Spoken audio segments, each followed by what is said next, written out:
Vous savez que l'élite qui gouverne ce monde, sont appelés les maçons ou francs-maçons. Nous les appelons comme ça, mais en fait nous ne savons pas vraiment. Mais toutes les choses comme le symbolisme et tout ça, en fait ils nous parlent à travers ça. Ils nous disent que tout ce que nous savons est un mensonge et ils disent que nous n'avons jamais été sur la Lune et que nous vivons dans un environnement clos, un monde plat, un monde de cratères sous le dôme, quoi que ce soit ce dôme, un champ d'énergie ou quelque chose comme ça, à l'intérieur de murs de glace. Donc nous allons voir ça. Ça, c'est Buzz Aldrin, le fameux astronaute. Dans une interview avec une petite fille, la petite fille lui demande pourquoi est-ce que c'est aussi long depuis la dernière fois où on a été sur la Lune. Et pourquoi on n'y va pas là, depuis 68, 69, 70 jusqu'à maintenant? Et Buzz dit parce qu'on n'a jamais été sur la Lune. Voilà, c'est ce qu'il dit. Nous n'avons jamais été sur la Lune. C'est un fait. En fait, il l'a dit. Là, nous avons Walt Disney et Wernher von Braun. Wernher von Braun était nazi de l'Allemagne nazie et il est venu à travers l'opération Paperclip aux USA. Et il est considéré comme le père des fusées. Et Disney, c'est le père de Mickey Mouse. C'est des dessins animés. Donc Wernher von Braun et Walt Disney ont travaillé tous deux à l'endoctrinement de l'humanité. Et sur la tombe de Wernher von Braun, il y a donc là c'est imprécis ce qu'il dit, mais c'est le psaume qui fait référence au firmament. Donc le monde est un système clos. Et là nous avons l'homme dans la Lune, qui était pas vraiment le premier. Après la Seconde Guerre mondiale, on a eu beaucoup de livres de science-fiction qui parlaient de ça, les satellites, les planètes, les globes. Mais l'âge moderne après la Seconde Guerre mondiale, après la dernière réinitialisation du XXe siècle, parce qu'on est une humanité réinitialisée depuis le XIXe siècle. Et l'homme dans l'espace de Walt Disney était le point de départ pour l'endoctrinement des masses en ce qui concerne tout le truc de l'espace. 13 ans avant l'homme sur la Lune de Stanley Kubrick. Donc là, nous avons une image arrêtée d'une animation faite en studio avec un fond vert. Et là, vous pouvez changer le fond, mettre comme des planètes ou un globe en train de tourner. Et là, vous avez l'astronaute qui bouge et tout le monde sait que ça s'est fait dans un studio. Et on peut faire ça même à la maison si on a un écran bleu ou un écran vert derrière soi. Vous pouvez changer tout ce que vous voulez. Et c'est ce qu'ils ont fait d'ailleurs. Mais en considérant ça, dans les années 50, 60 et 70, une personne ordinaire à la maison n'aurait jamais eu toute cette technologie. Donc cette technologie, à ce moment-là, était seulement possible dans les studios d'Hollywood. Et pour quelqu'un comme Stanley Kubrick. Un simple mortel comme vous et moi n'aurait jamais pu faire ça dans les années 60, à ce moment-là. Il n'y avait pas d'ordinateur, n'est-ce pas? Donc je pense que ces personnes ne s'attendaient pas à ce que le monde devienne si moderne après ça, l'Internet par fibre optique et être capable soi-même de faire des choses pareilles à la maison avec l'ordinateur personnel. Donc Stanley Kubrick était le metteur en scène. En 65, il a rencontré le principal administrateur du projet Apollo, George Mueller, et le très célèbre Arthur C. Clarke, l'auteur de science-fiction qui a écrit 2001 l'Odyssée de l'espace, et tous les gens de la NASA. Donc 65-68, ça leur a pris tout ce temps pour faire ce film, qui est un film culte. 2001, l'Odyssée de l'espace. Donc 3 ans après ça, pour faire ce film très spécial, qui est un film culte. Donc 2001, l'Odyssée de l'espace. Et 33, c'est parce que, comme vous savez, 33, c'est le nombre maçonnique. Le film a été fait en 68. Il est sorti en 68 et l'histoire, ça se passe en 2001. 33 ans de différence. C'est très important. 33, c'est le nombre de l'élite qui gouverne. 33 ans, c'est aussi la différence. Donc on peut voir, je suis en train de dire que tout ça, c'est planifié, tout ce qui se passe dans le monde est planifié. Le World Trade Center, les 2 tours, à New York, qui était une attaque, mais bon, ce n'était pas... Bon, tout le monde sait aux États-Unis que ce n'était pas une attaque. C'était... Bon, on ne peut pas dire ça, on ne peut pas en parler. Et ils ont commencé la construction en 68. et en 2001, elles ont été détruites. Donc 33 ans, hein, très important, un nombre très important.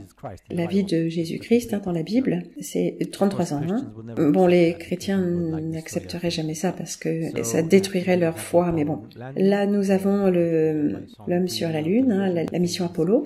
Tout le monde a vu ça à la télé, hein, l'alunissage mythique de Apollo. Là, on a le président à ce moment-là, l'appel téléphonique très célèbre. Hein. Donc, c'était un film de Stanley Kubrick. Je vais parler de ça un petit peu plus tard.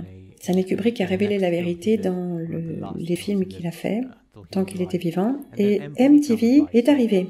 Dans la vidéo précédente, j'ai parlé de la chronologie, de toutes ces choses qui sont arrivées au XXe siècle, et la dernière chose qui est arrivée, enfin dont j'ai parlé, c'était la fondation de MTV, qui est Music Television, mais en fait ça a été fait par un temple maçonnique, donc c'est Masonic TV, Masonic Television, et Music TV, donc MTV, a commencé en 1981. Ça s'est ouvert avec Apollo, la mission Apollo et l'alunissage. Et pendant une longue période, tout tournait autour de Apollo, les missions Apollo et l'homme sur la Lune. Hein. Donc ils ont endoctriné toutes les nouvelles générations des années 80 et 90 pour qu'ils puissent continuer comme ça tout leur truc avec l'homme sur la Lune et l'espace et tout tourne autour de l'espace et toutes ces choses. Là, nous avons Don Petty qui dit dans une interview, une très célèbre interview, qu'il pourrait retourner sur la Lune en une nanoseconde, mais ils peuvent pas y retourner parce qu'ils ont détruit la technologie qui leur permettait de le faire. I'd go to the moon in a nanosecond. The problem is we don't have the technology to do that anymore. We used to, but we destroyed that technology, and it's a painful process to build it back again.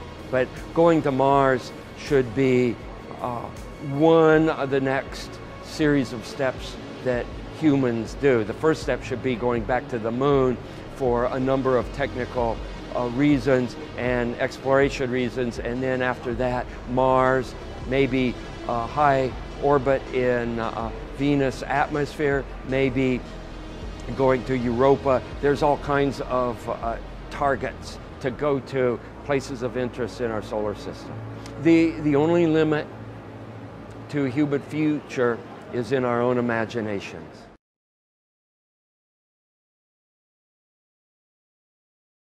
Imaginez le genre de réponse qu'il donne. Hein. C'est comme si vous donnez cette réponse au public comme « Nous avons détruit la technologie du plus important événement de l'humanité, n'est-ce pas ?»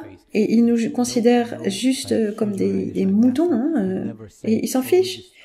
En fait, ils se moquent de nous en plein visage, hein, et disent une organisation aussi énorme que la NASA ne dirait jamais « Oh, on a détruit la technologie qui permettait à l'humain d'aller sur la Lune, n'est-ce pas ?» Bon, ensuite nous avons l'orbite basse, et la NASA a affirmé après ça que dans les décennies qui ont suivi ça, que cette orbite basse entre 160 km et 2000 km, il est impossible d'aller au-delà de l'orbite basse à cause des radiations. Et là, vous avez ces gens dans l'ISS, hein, dans la station spatiale. Donc vous pouvez voir hein, les câbles, ça c'est impossible de se tenir comme ça dans l'espace.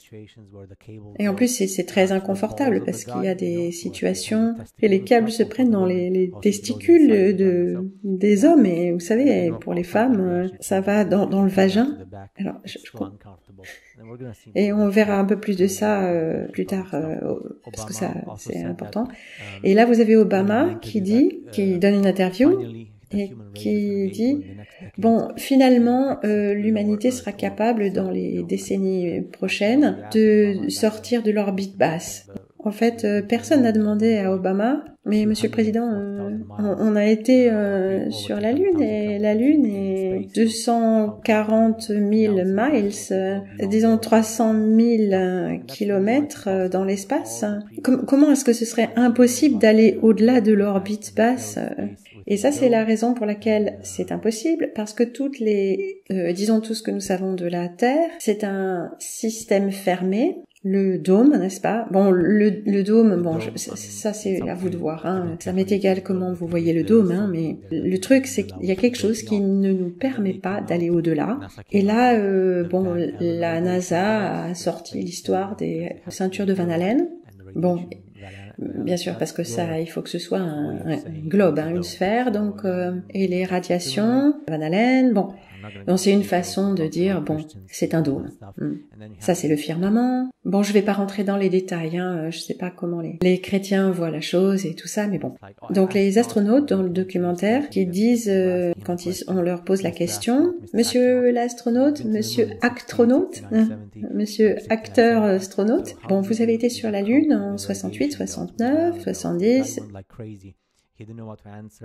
Donc, comment est-ce que vous avez fait avec les radiations de Van Allen? Et le gars, il devient dingue, il sait pas quoi répondre, et puis il répond, et il revient sur ses mots, et au final, il dit, bon, on est passé à travers les ceintures de radiation, mais en fait, on n'a rien senti, hein? Donc, toutes les réponses, bon, ça disait que, en fait, il s'en fiche parce que, et il est payé pour ça, hein? Et ces gars, en fait, ils sont sous contrat, hein? Comme les pilotes d'avion, ils ne sont pas autorisés à parler de la Terre plate et des cratères parce que sinon ils perdraient leur boulot, hein. Manifestement c'est ça. Donc les astronautes, c'est pareil, ils ont des contrats et ils signent aussi avec leur vie, hein. Ils engagent leur vie, donc c'est quelque chose. Ensuite, voilà, il y a quelque chose avec les fusées. Les fusées sont importantes parce que les roquettes reprennent le symbolisme des obélisques. Les obélisques symbolisent le pénis et le gouvernement de ce monde. Comme vous savez, nous avons la City de Londres, le Vatican et Washington DC, qui sont les capitales de la finance, la religion et du pouvoir militaire, qui prennent leurs ordres directement de l'élite de la pyramide, et c'est très important comme symbolisme. Ils sont indépendants dans leurs États. Et ça remonte au jour de la réinitialisation et avant la réinitialisation. Bon, vous savez tout ça si vous avez étudié un tout petit peu. Ce film dont j'ai parlé auparavant, Stanley Kubrick, il a réalisé le film de l'alunissage, l'homme sur la Lune, en 69, et ceux qui sont venus après. Et dans un de ces films, The Shining, si vous regardez le symbolisme, bien sûr, il faut comprendre le symbolisme, et vous devez vraiment faire attention à ça, hein. Ce film est sa façon de dire « Je suis la personne qui a, sur ordre de l'élite, je suis la personne qui a fait le film de l'alunissage ». Donc en fait, ils disent aux moutons, hein, aux troupeaux, comme vous et moi, ce qui s'est passé. Vous devez regarder à travers le symbolisme, parce que c'est la façon dont ça fonctionne. C'est un jeu comme un jeu d'échecs, hein. Et là, vous avez ce type-là, qui est très connu pour ses émissions éducatives pour les enfants sur l'espace et la science. Et il y a une interview, je pense que vous connaissez cette interview, mais qui dit, en fait, les gens doivent savoir, c'est ces mots, hein, les gens doivent savoir que nous vivons dans un environnement fermé. Donc la Terre est un environnement fermé, un système clos, et il n'y a pas de sortie. On peut pas en sortir. Et il a dit ça, hein, parce qu'à la fin, ils doivent le dire, hein, c'est comme ça que ça marche. So about what happens when you go the speed of light. I mean, this is we love to ask this question. Now, one thing I really want your generation to embrace is that the Earth is a closed system. We cannot leave the Earth. There's no place to go. There's no place to throw your trash. The Earth is a closed system. We cannot leave the Earth. There's no place to go. À la fin, ils doivent le dire, hein, c'est comme ça que ça marche. Ils ne le disent pas directement. Ils ne le disent pas directement à la télé. Ils le disent à travers le symbolisme, à travers l'œil qui voit tout et toutes les autres choses comme ça. Et pour eux, c'est comme un jeu, hein. C'est un jeu pour le troupeau, hein, et puis le troupeau est endoctriné. Le troupeau, hein, comme vous et moi, hein. Pour eux, c'est drôle, hein. C'est un jeu de nous endoctriner et de se moquer de nous en plein visage. C'est comme ça que ça marche. Voilà, c'était une présentation rapide, une présentation courte. On pourrait parler de ça pendant des heures et des heures. Mais je me demande combien de dômes et combien de terres il y a en plus. Et si vous regardez la carte de la Lune que nous avons en ligne, la carte de la Lune fournie par la NASA, Je me demande si c'est pas la carte de l'univers et tous les cratères sont comme ça. Ce serait vraiment fou, hein, si c'était ça, les cratères, comme autant de monde. Voilà. Je vous dis à bientôt.